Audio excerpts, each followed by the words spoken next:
各位关心健康的朋友们，大家好，欢迎回到我们的健康专栏。在台湾的生机饮食圈，或是长辈们的养生习惯中，有一种被誉为欧洲灵芝或天然红宝石的食材，地位始终屹立不摇，那就是甜菜根。每天清晨，在许多台湾家庭的厨房里，果汁机轰隆隆地运转住。许多注重保养的银发族朋友，看着那杯深红色的浓郁汁液，心中充满了自豪与期待。他们相信，这一杯喝下去，不仅能净化血液、软化血管，还能为肝脏排毒，让一整天的精神体力都充沛饱满。毕竟，在我们的观念里，红色补血，这似乎是天经地义的道理。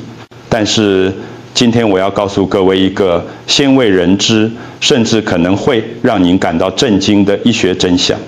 甜菜根确实非常强大，它含有强效的生物活性化合物，能像药物一样改变您的生理机能。但正因为它如此强大，它也像一把双面刃。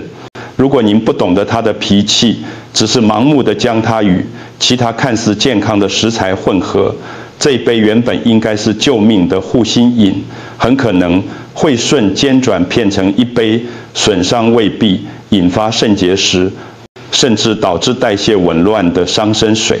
这绝不是危言耸听。我们发现有成千上万的人在不知情的情况下，长期饮用错误的搭配。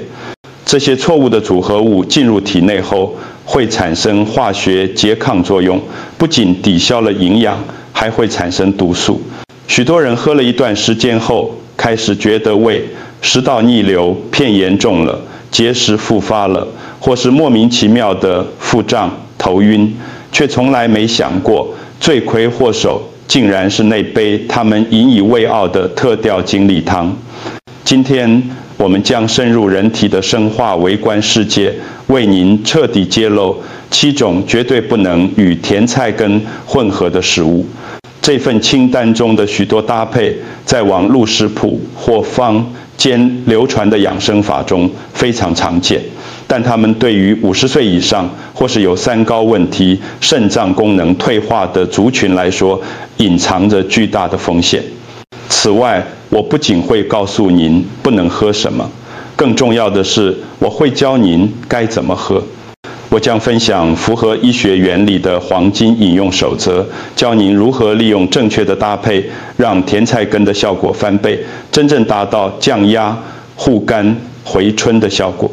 请务必耐心读完，这篇内容可能会彻底改变您的健康观念。第1章，酸碱值的化学战，甜菜根与柠檬的错误相遇。让我们从最常见的错误开始，甜菜根加柠檬。在台湾的手摇饮文化或家庭果汁中，我们习惯加点柠檬来提味、去腥或是增加维生素 C。对于带有浓厚土腥味基欧斯敏的甜菜根来说，加柠檬似乎是天作之合，既能压味又能美白。但是这在生理生化学上却是一场灾难。首先，我们要了解甜菜根之所以能降血压、保护心血管，关键在于它富含膳食硝酸盐。这些硝酸盐进入人体后，需要一个稳定的酸碱环境，经过一连串精密的转化，最终变成一氧化氮。一氧化氮是血管的扩张剂，能让硬化的血管放松，从而降低血压。然而，柠檬是极酸性的水果，含有高浓度的柠檬酸。当大量的柠檬酸与生甜菜根汁混合时，果汁的 pH 值会瞬间剧烈下降。这种强酸环境会破坏硝酸盐的转化路径导，致那些原本要保护心脏的成分，在还没被吸收前就已经失效了。更严重的是对胃部的直接冲击。随着年龄增长，许多长辈的胃黏膜片薄，或是患有萎缩性胃炎。甜菜根原本就含有一些刺激性的植物碱，若再加上强酸性的柠檬，这一杯混合液就像腐蚀剂一样刺激胃壁。临床上，我们常听到患者抱怨：医生，我为了健康，每天喝柠檬甜菜根汁，结果喝到胃溃疡、火烧心、胃食道逆流发作，这就是典型的酸性过载。此外，酸性物质会干扰甜菜根中铁质的离子化形式，反而阻碍了铁的吸收，这意味着您想补血，却补了个寂寞。正确建议：如果您讨厌土味，请不要依赖强酸的柠檬，您可以改用青苹果。青苹果含有苹果酸，但性质温和许多，且含有果胶，能保护胃壁。如果您一定要用柠檬，请控制在几滴提味的程度，切勿挤入半颗甚至1颗。第2章，隐形的糖分陷阱：甜菜根与蜂蜜糖的危险关系。这是第2个最令人惋惜的错误。因为无法忍受甜菜根的生味，许多人会加入一大匙蜂蜜、冰糖，甚至是黑糖，心想黑糖补气，蜂蜜润肠，应该很养生吧。请记住这句话：当您把糖加入甜菜根汁的那一刻，您就亲手扼杀了它的护性功能。科学机制是这样的：甜菜根的主要功能是透过产生一氧化氮来扩张血管，但是当大量的单糖、蜂蜜中的果糖、葡萄糖快速进入血液时，会引起血糖急剧飙升，进而刺激胰脏分泌大量的胰岛素。医学研究证实，高浓度的胰岛素会抑制内皮一氧化氮合酶 eNOS 的活性。简单来说，糖分会阻止血管放松。对于原本就有代谢症候群、糖尿病前期或脂肪肝的族群来说，这一杯加糖甜菜根汁不仅不能降血压，反而会因为血糖波动引发血管发炎，加速血管硬化。对于肾脏功能不佳的人来说，这更是雪上加霜。高糖会引起渗透性利尿，增加肾脏过滤的负担。蜂蜜虽然天然，但在代谢层面上，它依然是快糖。它会加速三酸甘油脂在肝脏堆积，让原本想护肝的您，反而养出了脂肪肝。正确建议：训练您的味蕾回归自然。甜菜根本身含有约8%的天然糖分，选用新鲜小颗的甜菜根本身就带有淡淡的甘甜。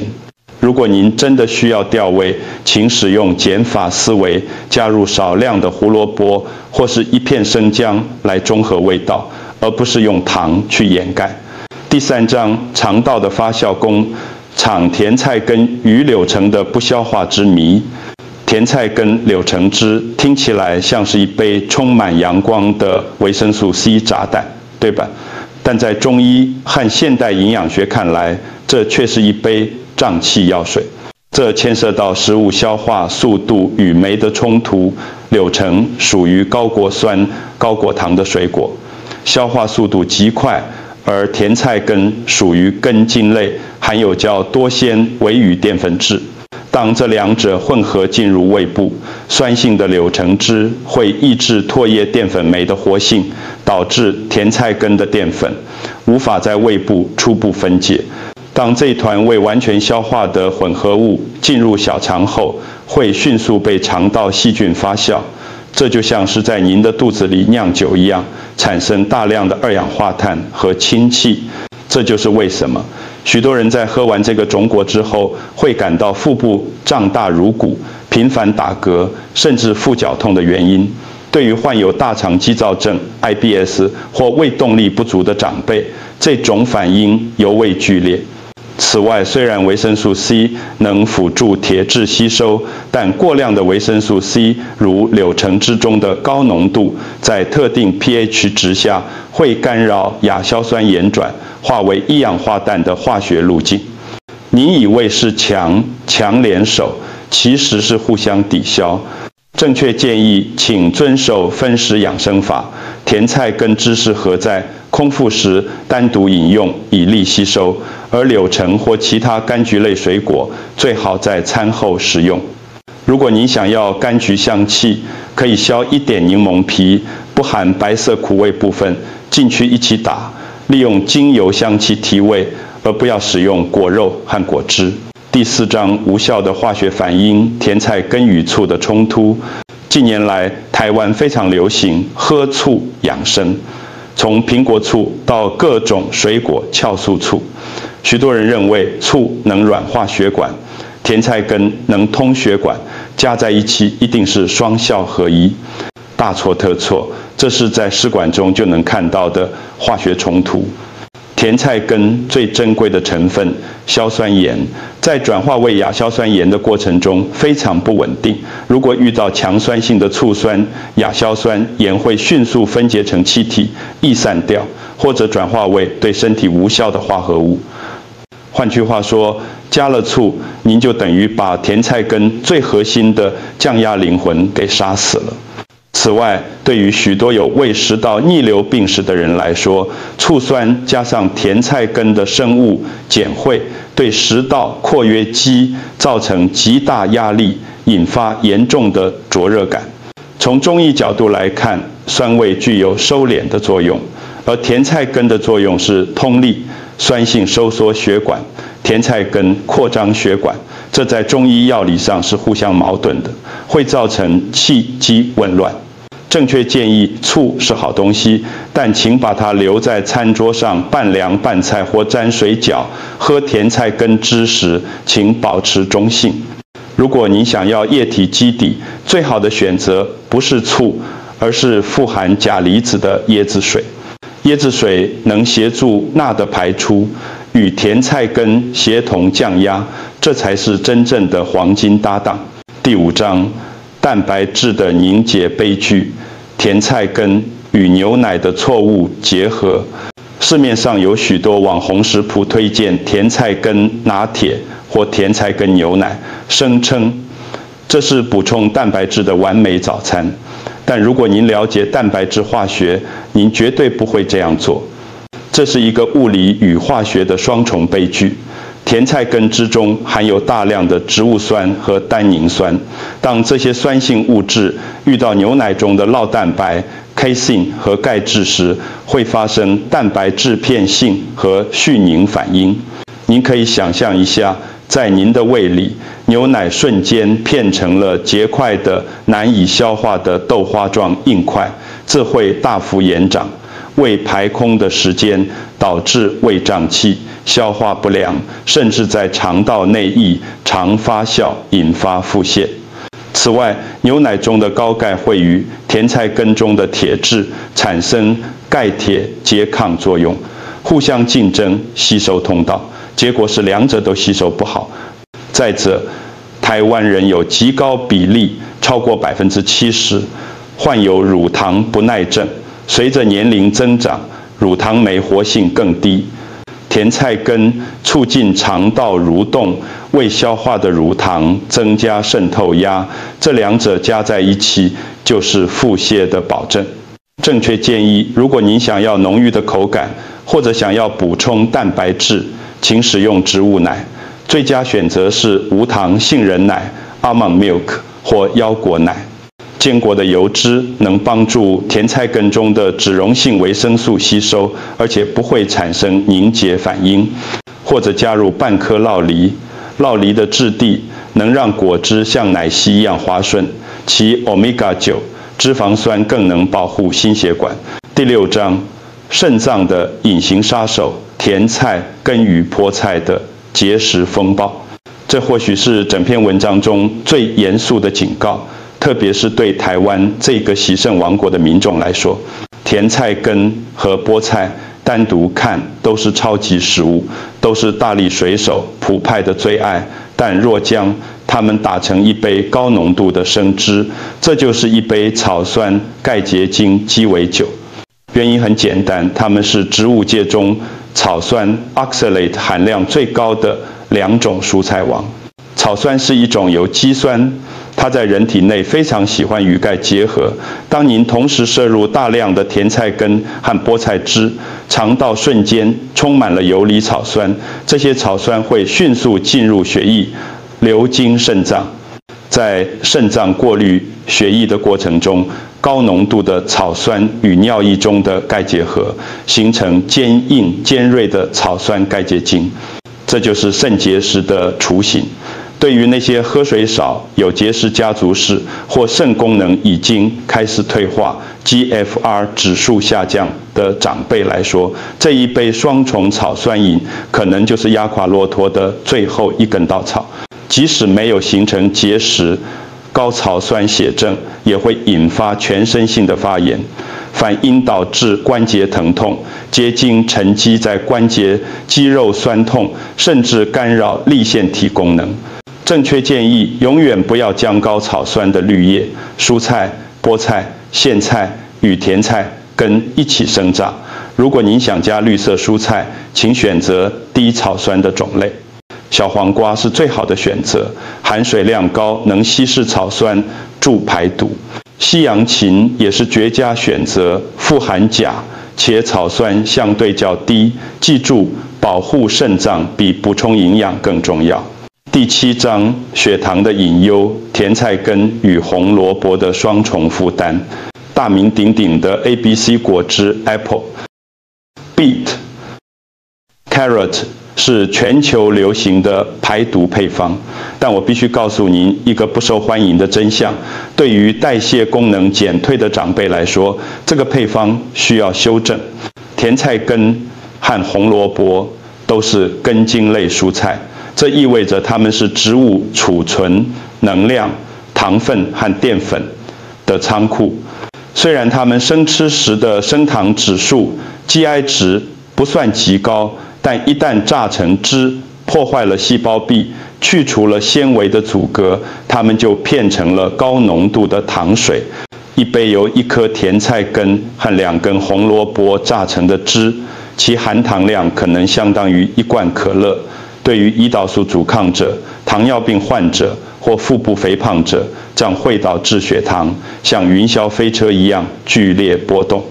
这个波动会产生糖化终产物 AGEs， 加速血管老化和皮肤皱纹的产生。此外，红萝卜也含有中等量的草酸，虽然不如菠菜可怕，但与甜菜根叠加后，草酸总量依然惊人。长期大量饮用，同样会增加肾脏负担。正确建议：红萝卜富含贝塔胡萝卜素，这是脂溶性的营养素。最好的吃法是用油炒熟吃，喝汁根本吸收不到多少。做甜菜根汁时，请用小黄瓜或西洋芹来取代红萝卜，这样可以大幅降低糖分和热量，让这杯果汁真正具有清体而非囤积的效果。第8章黄金法则：如何正确饮用甜菜根汁。现在您知道了哪些是地雷，那么到底该怎么喝才能将这颗红色根精片成真正的长寿药呢？请遵循以下黄金法则：1、严格控制剂量，少即是多。身体对硝酸盐的吸收是有上限的，每天半颗到1颗中等大小的甜菜根，约拳头大小就足够了。榨出来的原汁约60到100毫升，然后请务必对水稀释。过量饮用不仅浪费，还会导致低血压、头晕、肠胃不适。2、中医智慧，生姜是灵魂伴侣。在中医里，甜菜根属性微寒，为了平衡药性，避免伤及脾胃阳气，请务必加入1小拇指节大小的生姜一起榨汁。生姜能暖胃、去寒、去土味，还能促进血液循环，帮助营养送达末梢。这是最适合台湾人体质的喝法。3、不要用漱口水，保护口腔菌群。这是一个极少人知道的科学事实。甜菜根中的硝酸盐必须依靠口腔、舌头表面的厌氧菌，才能转化为亚硝酸盐，进而被身体利用。如果您在喝果汁前刚刷了牙，或者使用了杀菌漱口水，那么您就杀死了这些转化工，喝下去的甜菜根汁将完全无效。建议喝之前不要用漱口水，喝之时请在口中含一下，像咀嚼一样，让果汁充分，与唾液混合，这叫做咀嚼式饮法。4. 黄金饮用时间，最佳时间是早晨空腹，或者在运动前1到2小时饮用。研究显示，运动前喝甜菜根汁